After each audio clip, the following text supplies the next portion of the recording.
Dari kawasan tambang nikel yang dikelola PT Indonesia Weda Bay Industrial Park di Halmahera Tengah, Maluku Utara, video joget-joget ini dibuat.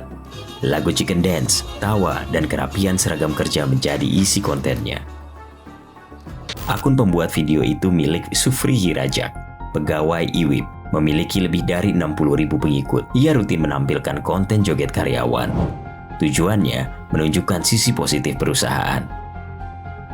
Tak hanya Sufri, ada puluhan akun lain yang juga rutin menggugah kebahagiaan di PT IWIP, industri nikel terbesar di Indonesia yang berdiri pada 2018 dan menjadi simbol hilirisasi andalan pemerintah. Di dunia komunikasi korporasi, strategi memamerkan kebahagiaan ini dikenal sebagai branding dance, memoles citra lewat tarian, algoritma, dan keakraban digital.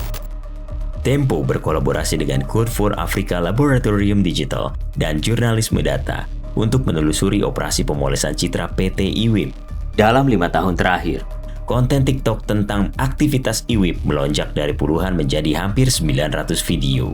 Hampir semua konten itu bernada positif, misalnya upah besar, lingkungan kerja nyaman, hingga pemberdayaan perempuan. Di YouTube, polanya serupa. 95% konten menggaungkan sisi positif PT IWIP.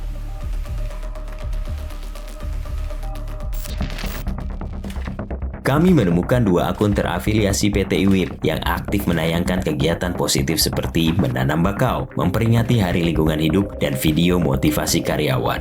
2 pemilik akun itu membenarkan PT IWIP mengerahkan karyawannya untuk menjadi konten kreator. Menurut pengakuan para konten kreator dan serikat pekerja, berbagai rencana kampanye dikoordinasikan lewat grup percakapan. PT IWIP memberikan insentif ratusan ribu hingga jutaan rupiah tiap bulan untuk mereka yang aktif membuat konten positif. Sebaliknya, konten soal kecelakaan kerja, protes buruh, atau dampak lingkungan dilarang keras. Larangan itu tertulis dalam perjanjian kerja. Selain itu, IWIP juga mensosialisasikan melalui salah satu akun Instagram @torang_IWIP pada 24 November 2021 dan 28 Januari 2022. Di balik citra positif PT IWIP, ada berbagai fakta yang tenggelam. Hanya segelintir konten yang mengangkat soal kecelakaan kerja atau masalah buruh. Isu lingkungan dan demonstrasi pun nyaris tiada. Tak hanya pembungkaman terhadap pekerja, industri nikel di Teluk Weda diduga punya andil dalam kerusakan lingkungan dan kesehatan. Penelitian Nexus 3 Foundation dan Universitas Tadulako menemukan kandungan arsenik dan merkuri di tubuh ikan serta darah warga Desa Gemal dan Desa Lelilef, Halmahera Tengah.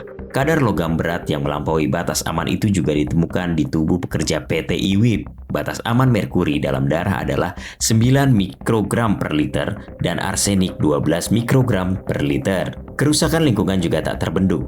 Menurut Global Forest Watch, Halmahera Tengah kehilangan hampir 28.000 hektar tutupan pohon. Sedangkan Forest Watch Indonesia mencatat 19 kali banjir terjadi setelah rusaknya hutan di sekitar kawasan tambang. Kecelakaan kerja pun ditengarai terus terjadi. Tren Asia melaporkan 12 pekerja tewas dan 31 orang luka-luka dalam kecelakaan kerja di PT IWIP. Sedangkan Jaringan Advokasi Tambang atau JATAM mencatat ada 125 insiden kesehatan dan keselamatan kerja di Teluk Weda. Sebanyak 26 pekerja meninggal. Kondisi itu jelas terbalik dengan citra PT IWIP di media sosial. Para peneliti menilai perusahaan-perusahaan Cina dan rekanannya sengaja menutupi fakta dengan menampilkan konten positif bikinan karyawannya. Tujuannya agar sisi positif perusahaan tampil lewat suara dari bawah. Ketua Serikat Pekerja Metal Maluku Utara, Yusril Muhsin, menilai video-video itu tak mencerminkan kondisi di lapangan. Upah kecil, biaya hidup tinggi, risiko kerja besar. Banyak pekerja terpaksa mengambil lembur agar gajinya cukup untuk biaya hidup di kawasan industri. Menanggapi temuan ini, manajemen IWIP mengirimkan jawaban tertulis pada Kamis, 25 September 2025. Mereka menyebut penggunaan media sosial oleh perusahaan dan karyawan merupakan praktik wajar di era digital. IWIP mengklaim tidak membatasi karyawan membuat konten, tapi mengingatkan agar materi yang dipublikasikan tetap pantas. Menurut mereka, peringatan diberikan hanya dalam situasi tertentu, misalnya jika konten menyinggung aspek keamanan di area kerja.